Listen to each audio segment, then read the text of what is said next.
View Scrap 4 permet de réaliser des mises en page simples mais efficaces avec seulement quelques éléments comme des gabarits. Voyons les différentes possibilités. Nous partons ici d'une page blanche et dans Feuilles et modèles, nous choisissons bien sûr le format, ici du format 30-30. Allons maintenant dans Gabarit et masque et nous allons choisir ici un gabarit rectangle que nous allons ajouter avec la touche plus. Voilà, ici à droite, vous avez les outils avec la liste des objets, la position et la dimension. Cette fenêtre peut apparaître ou disparaître grâce à ce bouton. Nous allons mettre ici une taille précise de 150 x 110 mm. On va positionner l'élément comme on le souhaite. Par exemple ici à gauche en le mettant à 120 mm et à 20 mm du haut.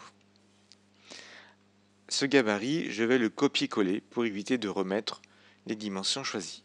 Je vais donc cliquer ici sur copier et sur coller. Je vais le faire 4 fois. Voilà. Je vais ensuite déplacer mes éléments comme je le souhaite. Alors ici, on va en mettre un par ici. Celui-ci, je vais le mettre à 90 degrés pour le mettre à la verticale. Alors je vais le positionner comme ça. Voilà, ici on va faire à peu près comme ça. Il est peut-être un peu trop près. Hop, on déplace. Alors bien sûr, on peut aussi céder des indications, des dimensions pour mettre précisément un élément.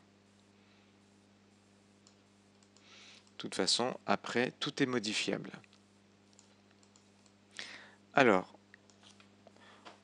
ici maintenant j'ai mis mes 4 carrés dans lesquels je vais pouvoir mettre des photos. Mais pour faire des séparations, on va sélectionner tout en même temps. Pour tout sélectionner, appuyez sur CTRL et la touche A sur votre clavier. On va maintenant choisir de mettre un contour autour des photos. Vous allez choisir l'épaisseur souhaitée. Ici, on va mettre une épaisseur de 15. Vous pouvez modifier la couleur si vous le souhaitez aussi. Vous voyez, ainsi, chaque partie, chaque gabarit va être séparé ici par un élément. Ce gabarit, celui le plus haut, je vais demander à le mettre par-dessus. Effectivement, pour l'instant, vous le voyez ici à droite, mon rectangle se trouve ici, juste au-dessus du papier. Je vais utiliser les flèches pour le remonter.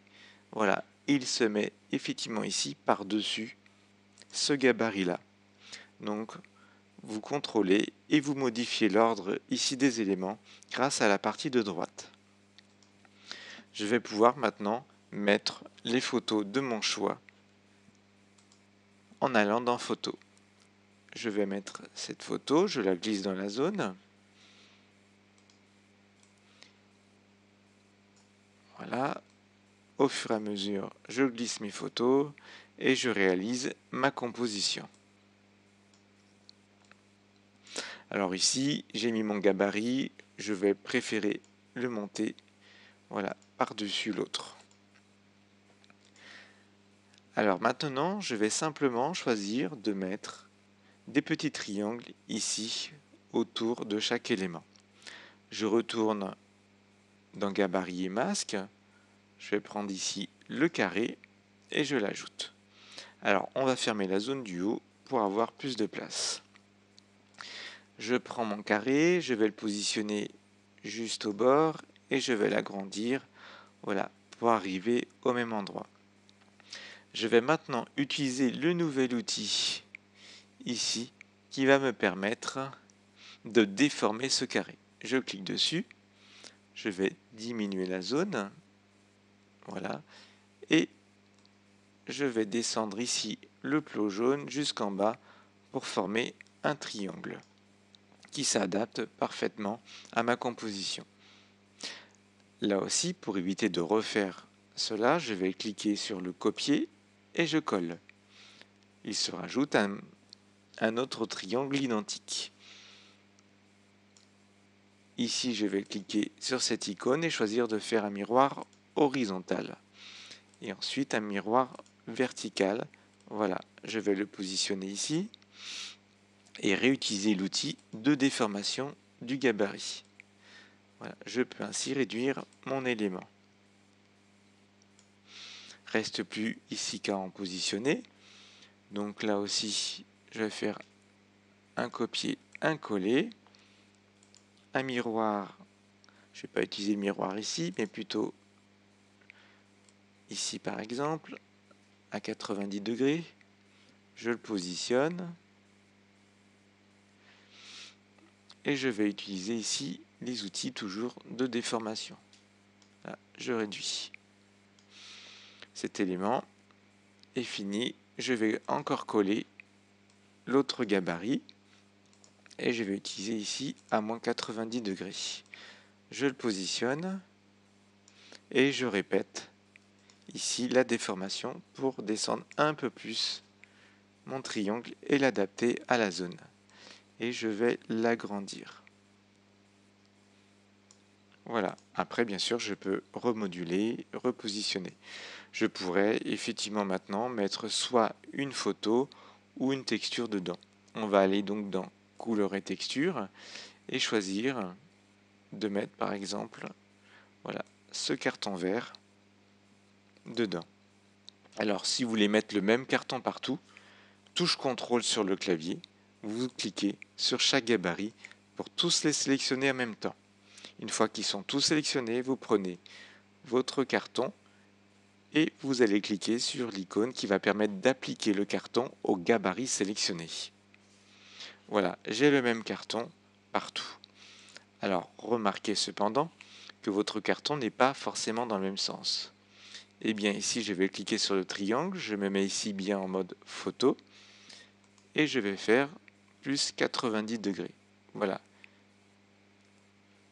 Même chose ici, mode photo, plus 90 degrés. Alors, une chose aussi, vous pouvez contrôler le zoom de chaque texture pour qu'il y ait le même effet partout. Donc, toujours touche CTRL, vous sélectionnez chaque triangle et vous mettez un zoom par exemple de 20%. Le zoom est identique partout. Vous allez avoir le même effet. Voilà, on a réalisé ici une mise en page simple mais efficace avec seulement des gabarits rectangles et on a déformé certains éléments pour mettre des petits triangles autour de chaque photo. Réalisons maintenant la même chose avec des cercles. Je clique sur Nouveau, je choisis mon format de papier et je vais ensuite toujours dans Gabarit et masque. Je vais choisir ici un rond et je l'ajoute avec le plus. Je le positionne, je l'agrandis comme je le souhaite. Et là aussi, je vais utiliser les copier et les coller. Alors l'idée ici, c'est de faire des cercles de tailles différentes. J'en rajoute. On va mettre un plus petit. Voilà. Vous rajoutez. Et on va faire ici un tout petit cercle. Alors maintenant, vous les positionnez comme vous le souhaitez. Et n'oubliez pas, utilisez les flèches ici pour régler l'ordre de chaque image. Une fois que c'est fait, je vais tout sélectionner avec CTRL A pour à peu près les positionner au milieu grâce aux indications qui apparaissent de chaque côté. Voilà, mon élément est fait. Je vais toujours tout sélectionner et utiliser le contour pour séparer chaque élément. Je vais mettre ici une épaisseur de 25. Je vais ensuite dans Photos et je vais ajouter les photos que je souhaite. Voilà, ici je vais le redéplacer comme ça. Voilà. vous mettez les photos de votre choix. De toute façon, vous pouvez remodifier à tout moment.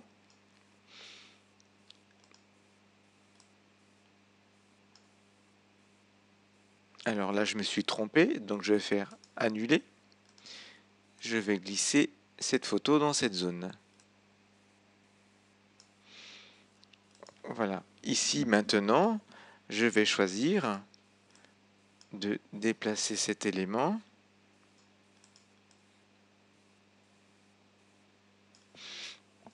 Je vais ensuite choisir de mettre un fond de couleur. Je vais donc dans couleur et texture. Je choisis la pipette pour prendre la couleur sur la photo. Je choisis mon bleu pâle et je vais appliquer au fond. Maintenant, je vais tout sélectionner, toujours avec CTRL A sur le clavier. Je vais cliquer sur contour et couleur. J'utilise la pipette pour prendre la même couleur que le fond. Voilà, tout est identique et chaque gabarit est bien séparé par le contour choisi. Je vais ensuite aller dans embellissement et ici dans ligne simple. Je vais choisir l'élément que je souhaite. Ici, un trait double. Vous choisissez ensuite le motif souhaité, ici un rectangle. La couleur ici, donc c'est bien du blanc, autrement je peux utiliser la pipette. Et je vais ajouter avec le plus mon trait double. Je le positionne comme je veux. Je l'agrandis. Voilà. Vous pouvez zoomer plus ou moins si vous voulez un trait plus ou moins gros. Pour l'instant, vous voyez effectivement, mon trait se positionne au-dessus des photos. Eh bien, dans la liste des objets, je vais encore utiliser les flèches pour descendre le trait tout en dessous. Ici, si je veux, je vais même agrandir un petit peu. Ici, je vais choisir en mode gabarit, de modifier un peu et de mettre mon élément comme ceci. Voilà, de toute façon, vous modulez en fonction de vos photos et de vos goûts. Vous allez ensuite, pourquoi pas, aller dans texte. Vous tapez ici le texte de votre choix. Vous choisissez le motif, la police, bien sûr. La couleur, si vous le souhaitez, toujours avec la pipette. Ici, on va prendre du blanc sur la page. Et je vais cliquer. Je vais d'abord mettre en justifié pour avoir la même taille. Et je clique sur plus. Voilà, mon texte est ajouté. S'il est trop petit, j'agrandis comme je le veux et je clique sur la flèche pour remplacer le texte sélectionné. Voilà, mon texte est ajouté et je le positionne à l'endroit voulu. Je vais fermer pour avoir une vision d'ensemble de ma composition. Voilà, comme on vient de le voir, avec de simples gabarits, un trait simple, vous réalisez une jolie composition.